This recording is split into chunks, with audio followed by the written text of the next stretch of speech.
The doctor notes that when he informed me that I survived the battle with COVID, that I teared up, and I knew that God showed his grace to me.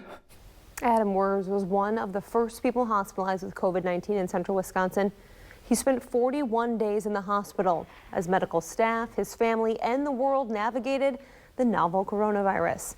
COVID Adam, as he was known at the WSAW Hospital, and his wife Kathy are taking time to reflect on the last year as they continue to heal. News Channel 7's Emily Davies shares their story of hope.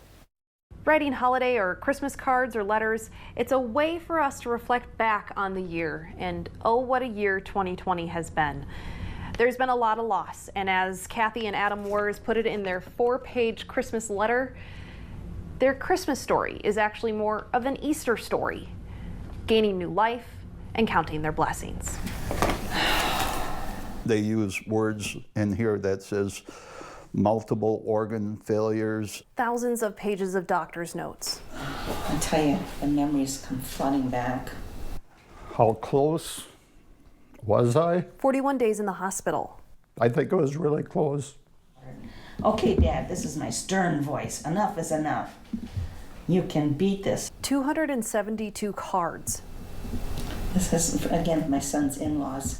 Dear Adam, this message is being read by a kind, compassionate nurse who you and I know is an angel in disguise.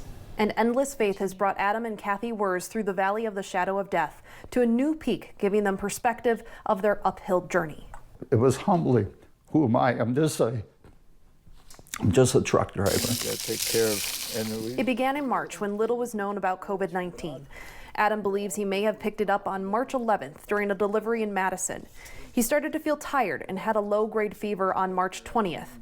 They called to WSAW Hospital the next day when his fever wouldn't go down. You know, in the early stages of this pandemic, nobody knew the symptoms. He didn't have enough symptoms to get tested. The state as a whole was only able to do about 2,000 tests a day. They just said stay home. Less than a week later, his symptoms worsened. He went to the hospital, still no COVID test. He was sent home with what doctors believed to be pneumonia. Then came March 29th. And I noticed his breathing was not right. They went to the ER. All my stuff that was hanging up got put on my bed and they rushed me down a hallway. Rushed to the intensive care unit before Kathy could finish parking the car. I didn't see him for another 40 days. And that was hard. By that night or next morning, they vented him. Before COVID, doctors didn't put patients on a ventilator for longer than 2 weeks because there are severe consequences. That was around Good Friday for Adam. They, one night, actually waited for him to die. I got that phone call and I told the doctor, I says, I have faith it's going to be okay, and I have faith in you. She called her children over the next day to talk about the possibility of their father not making it. Good Friday was a bad day. Talked to the pastor and I says, I understand the day and I understand what he's going through, but I didn't have to like it. And then Easter morning and Monday after Easter, he was out of the woods. It was 2 more weeks, almost a month after being admitted. His doctor told him he not only had COVID-19, but he beat it. Then Kathy got to see him over video for the first time since March. He had his eyes open a little bit, but they closed.